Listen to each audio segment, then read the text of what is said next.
নমস্কার বন্ধুরা, আমার চ্যানেলে তোমাদের সকলকে স্বাগত জানাই। তাল শেষ হয়ে যাওয়ার আগে তালের এই নাড়ু তোমরা একবার তৈরি করে অবশ্যই খেয়ে দেখো। এই রেসিপিটাই আজ আমি শেয়ার করব। তালের খোসা ছাড়িয়ে তালের আটিটাকে বের করে নিয়েছি, নিয়ে এটাকে একটু জলে ডুবিয়ে নিয়েছি, নিয়ে হাত দিয়ে একটুখানি চটকে নিয়েছি। এবারে রসটা বের করে নেব। এই রকম করে নিলে রসটা খুব ভালোভাবে বের হয়। এর ঘন রস বের করে নেওয়ার জন্য কোনো ঝামেলাই করতে হবে না।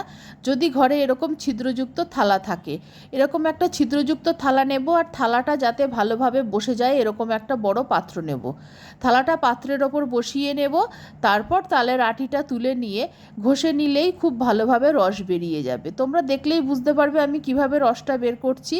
এই রকমভাবে রস বের করলে তালের রস খুব ঘন রস বের হবে, আর রসের মধ্যে কোনো আঁশ থাকবে না, রসটাকে ছাঁকবার প্রয়োজন হবে না আলাদা করে। আর তোমরা যদি কালো রঙের তাল নাও তাহলে তার রসটা খুব মিষ্টি হয়, আর লাল রঙের তালের রসটা একটু তিতকুটি ভাব থাকে। এই রকমভাবে রসটা আমি ঘষে ঘষে বের করে নিচ্ছি। এইভাবে ছিদ্রযুক্ত থালা দিয়ে ঘষে রস বের করলে অনেক সুন্দর তালের রস বের হয়। আমি তোমাদের দেখিয়ে দিচ্ছি কতটা রস বেরিয়েছে আর রসটা কতটা সুন্দর হয়েছে। রসটার মধ্যে একটুও আঁশ নেই, রসটা ছাকারও কোনো প্রয়োজন নেই, খুব ঘন রস। আর জানো তো বন্ধুরা, এই তালটার না দুটো আটি ছিল, আর দুটো আটি হলেও তালটা থেকে অনেকটা রস বেরিয়েছে। আমি মাত্র একটা আটি ঘষেছি, তাতেই এত রস বেরিয়েছে। আরও একটা আটি এখনও রস বের করতে বাকি আছে। এই রসগুলো আমি যে কড়াইতে আমি তালের নাড়ুটা তৈরি করব সেই কড়াইতে ঢেলে নিচ্ছি, তারপর আরেকটা আটির রস বের করে নেব।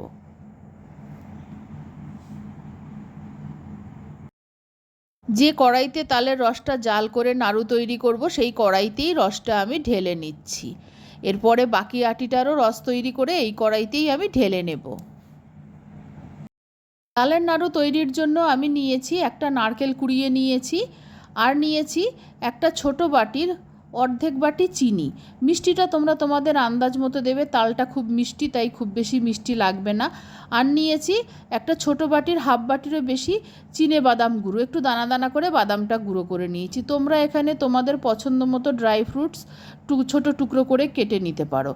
আর একটা ছোটো বাটির হাফ বাটিরও কম চালের গুঁড়ি নিয়েছি, আর একটা ছোট বাটির এক বাটি ভর্তি সুজি নিয়েছি। আমি তালের রস অনুযায়ী সব উপকরণগুলো নিয়েছি। তো তালের রসটা বের করে নিয়েছি, এবার কড়াইটা আমি গ্যাসের ওপর বসিয়ে দিচ্ছি। প্রথমে তালের রসটা কিছুক্ষণ জাল করে নেব, আর তালের রসটা জাল করার সময়ই আমি চিনিটা দিয়ে দিচ্ছি। মিষ্টিটা যার যার পছন্দ অনুযায়ী, তালের রসটা খুব মিষ্টি ছিল বলে আমি চিনিটা কম পরিমাণে দিয়েছি। তোমরা তোমাদের পছন্দ মতো মিষ্টি দিয়ে নিতে পারো। এবার তালের রসটা জাল করার সময় ফ্লেমটাকে খুব বেশি হাই করা যাবে না, তাহলে তালের রস ছিটকে গায়ে আসবে। তাই মিডিয়াম ফ্লেমে রসটাকে জাল করতে হবে। আমি রসটাকে কিছুক্ষণ জাল করে নিচ্ছি, তারপর বাকি উপকরণগুলো এক এক করে এখানে যোগ করতে থাকবো। তালের রসটা ভালো মতো ফুটে গেছে, ছিটকে গায়ে আসছিল, তাই গ্যাসের ফ্লেমটা আমি মিডিয়াম করে দিয়েছি। এবার কুড়িয়ে রাখা নারকেলটা আমি তালের রসের মধ্যে দিয়ে দিচ্ছি। নারকেলটা দেওয়ার পর রসটাকে আরও বেশ কিছুক্ষণ আমি জাল করে নেব। তোমরা এখানে শুকনো নারকেলও যদি ঘরে থাকে সেটাও ব্যবহার করতে পারো। নারকেল কোড়াটাকে নেড়ে তালের রসের সঙ্গে খুব ভালো মতো মিশিয়ে দিচ্ছি, আর তালের রসটাকে আরও কিছুক্ষণ জাল করে নিচ্ছি। আমরা তালের বড়া তো সবাই বানাই, কিন্তু তালের বড়া খুব বেশি কেউই খেতে পারে না, কারণ আজকাল বেশিরভাগ বাড়িতেই অনেকেরই তেল খাওয়া বারণ থাকে। তাই জন্য আমি বেশিরভাগ এইভাবেই তালের নাড়ুটাই তৈরি করি। তালের বড়া বানাই, অল্প বানাই যাতে অল্প অল্প করে সবাই খায়, কিন্তু তালের এই নাড়ুটাই আমি বেশি পরিমাণে বানাই। এটা কিন্তু সম্পূর্ণ তেল ছাড়া হবে, শুধু নাড়ুটা তৈরি করার সময় হাতে একটু তেল বা ঘি মেখে নিলেই হবে। এবার এইভাবে আমি তালের রসটাকে আরও কিছুক্ষণ জাল করে নিলাম, বাকি উপকরণ এক এক করে যোগ করে দেব। রসটা বেশ খানিকটা ঘন হয়ে গেছে, এবার আমি গুঁড়ো করে রাখা চিনেবাদামটা অল্প অল্প করে মিশিয়ে দেব, আর নেড়ে রসের সঙ্গে মিশিয়ে দেব।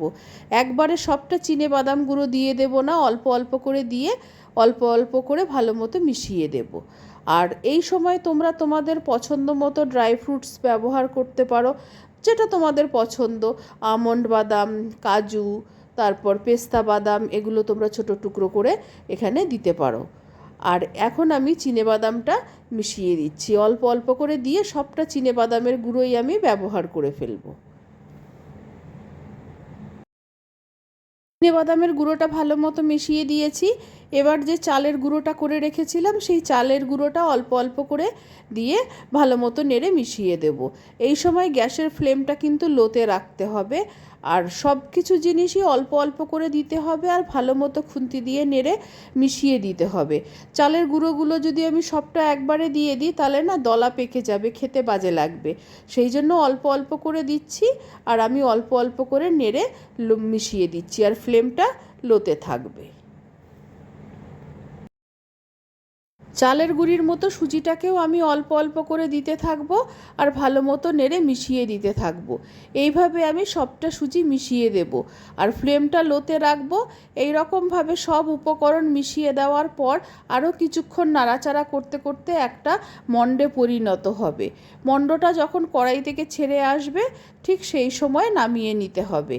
এবার আমি সুজিটা পুরোটাই মিশিয়ে দিয়েছি, আর বেশ কিছুক্ষণ এটাকে নাড়াচাড়া করতে থাকতে হবে।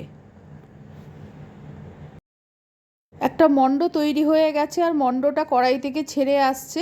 এখন আমি এটাকে একটা অন্য পাত্রে নামিয়ে নেব। নামিয়ে একটু ঠান্ডা করে নেওয়ার পর তারপর আমি নাড়ুটা তৈরি করে নেব। পাত্রে নামিয়ে নিয়েছি, একটু ঠান্ডা করে নেব। ছিদ্রযুক্ত থালাটা দ্বিতীয়বার ব্যবহার করব।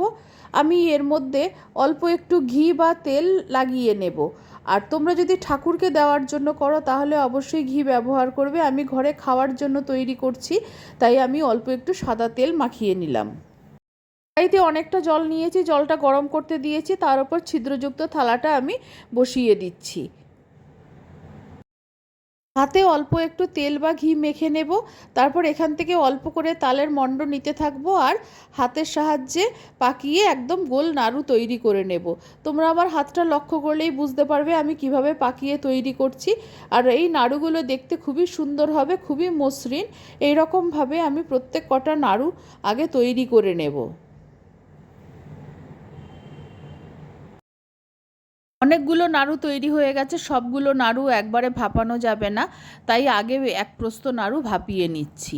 ছিদ্রযুক্ত থালাটার মধ্যে একটু দূরে দূরে করে সবকটা নাড়ু সাজিয়ে দেব, দিয়ে 10 মিনিটের জন্য ঢাকনা দিয়ে দেব। তাহলেই নাড়ুগুলো ভালো মতো ফুলে বড় হয়ে যাবে, আর খুব সুন্দরভাবে ভাপানোও হয়ে যাবে। আর যদি ভাপানোর পরে তোমরা থালার মধ্যে যদি দেখো একটু জল জল আছে বা নাড়ুগুলো একটু নরম হয়ে গেছে, ভয় পাওয়ার কিছু নেই। ঢাকনাটা খুলে কিছুক্ষণ রেখে দেবে, দেখবে একদম সুন্দরভাবে শক্ত হয়ে গেছে। 10 মিনিটের একটু বেশিই ভাপিয়ে নিয়েছি।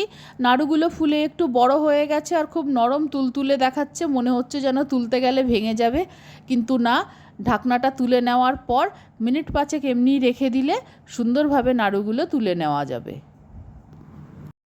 প্রথমবারের তালের নাড়ুগুলো আমি সব তুলে নিয়েছি, নিয়ে আরও কয়েকটা নাড়ু আমি দিয়ে দিয়েছি। এগুলোকেও আমি মিনিট 10 স্টিম করে নেব। দ্বিতীয়বারের তালের নাড়ুগুলোও হয়ে গেছে। এইভাবে আমি সব তালের নাড়ুগুলো তৈরি করে নেব। তোমরা একবার বাড়িতে বানিয়ে দেখো, খেতে খুবই ভালো লাগবে।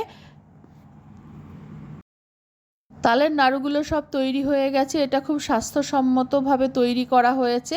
এই নাড়ুটা তৈরি করার সময় শুধু আমি হাতে একটু তেল মেখেছি, আর ছিদ্রযুক্ত থালাটা একটু তেল মাখিয়েছিলাম। এছাড়া আর তেল ব্যবহার হয়নি। এই তালের নাড়ুর রেসিপি ভালো লাগলে আমার চ্যানেলকে সাবস্ক্রাইব করার, লাইক করার, শেয়ার করার অনুরোধ রইল। আর আমার নতুন পুরনো সকল বন্ধুদের আন্তরিক ধন্যবাদ ও ভালোবাসা জানাচ্ছি। সবাই পুজোতে খুব আনন্দ করো, পুজো খুব ভালোভাবে কাটাও, সবাই খুব সুস্থ থেকো। আমি আমার ভিডিও শেষ করছি।